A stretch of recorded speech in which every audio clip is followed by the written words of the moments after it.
welcome to another Abetina cookery video. What I'm going to show you in this video is the principles of cooking pasta. So it's not about just one dish, even though we are going to show you a recipe indirectly, but it is about showing you how to create great pasta dishes every single time. The fundamentals, the thing that you need to know. So if you get some vegetables like tomatoes or courgettes, the fundamentals that we're going to learn here together are going to be things that you can apply to lots of different dishes.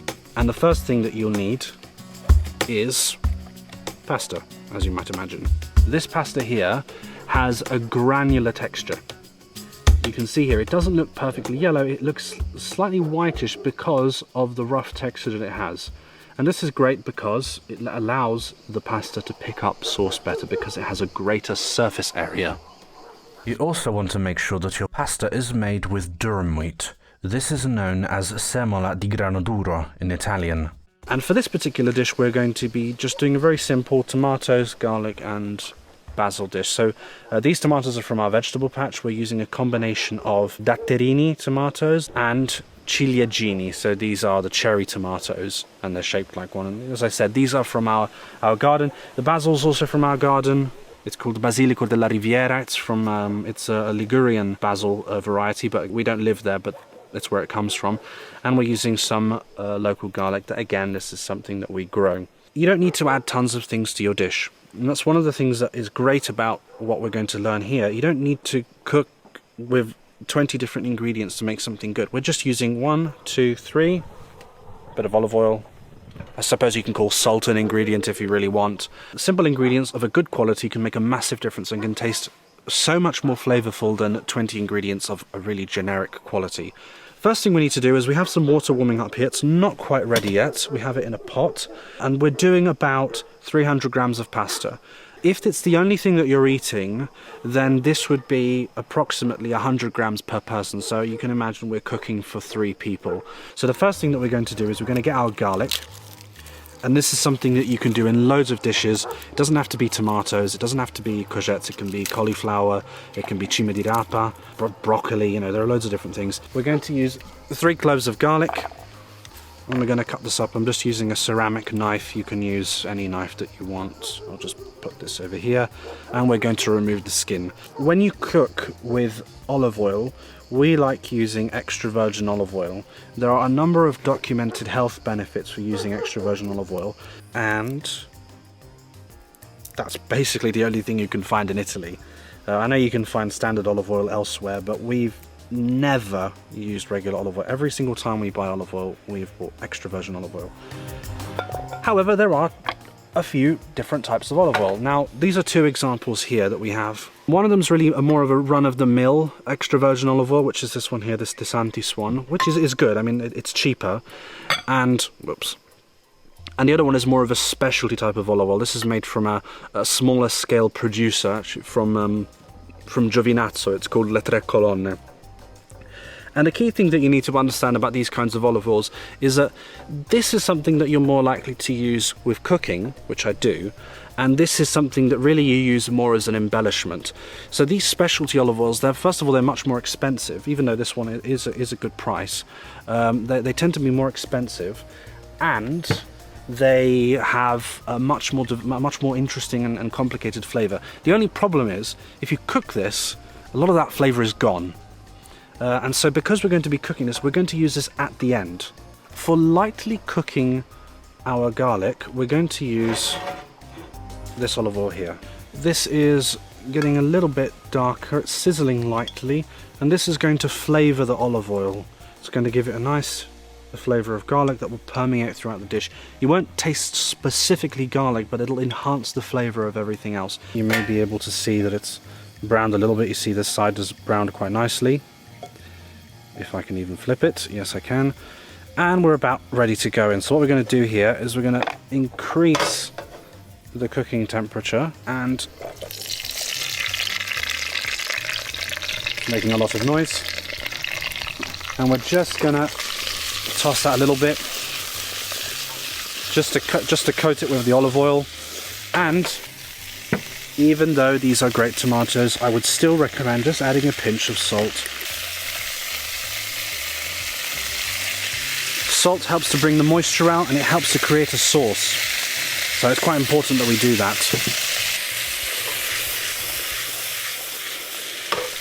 The water is boiling. You need to make sure it's boiling. You don't want it to be cold, otherwise it'll get stuck together. So we're going to put this in.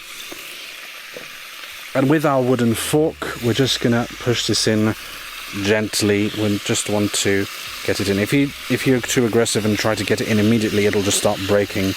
Just give it a few seconds and it'll go in. You want to make sure that you end up with correctly salted pasta. Think of it like this.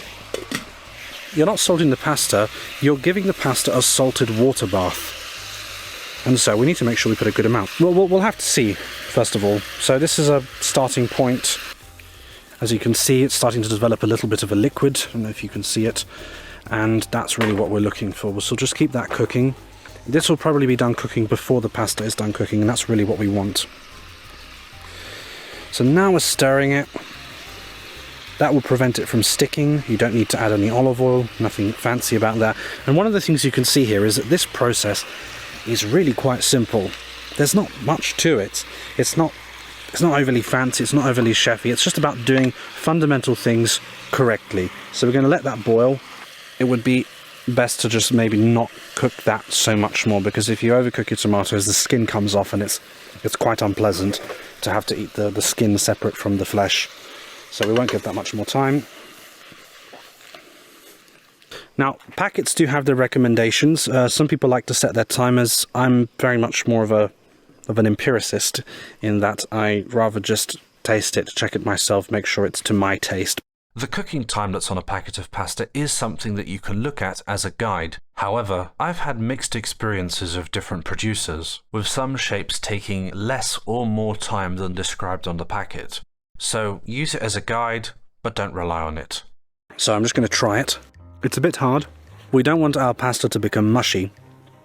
We would like to still get that hard sensation, slightly hard sensation, slight chewiness, which I consider ideal.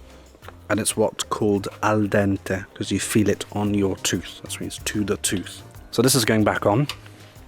So just get the pasta in there.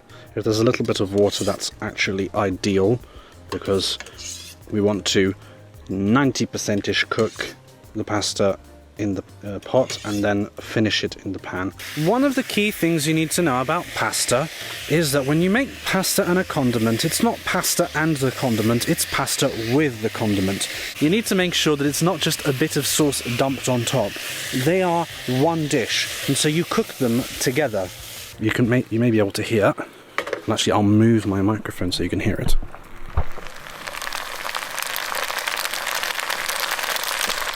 You can hear the sizzling, and that's really what we want to hear.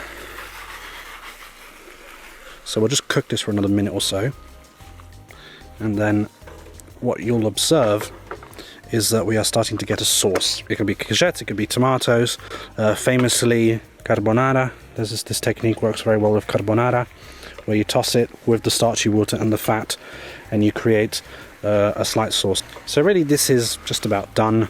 We don't need to do it too much. We don't want to risk overcooking our pasta, so I'm going to turn this off and I'm going to finish with our basil. And that's just about it. You can also add cheese, of course, and we'll give this a final toss, and then we will embellish it with our olive oil. As I've said before, you don't really want to cook this. You just want to put it towards the end, and it'll give it a nice lift, a nice flavour. And we'll give this another mix and we'll be done. You can definitely smell that olive oil.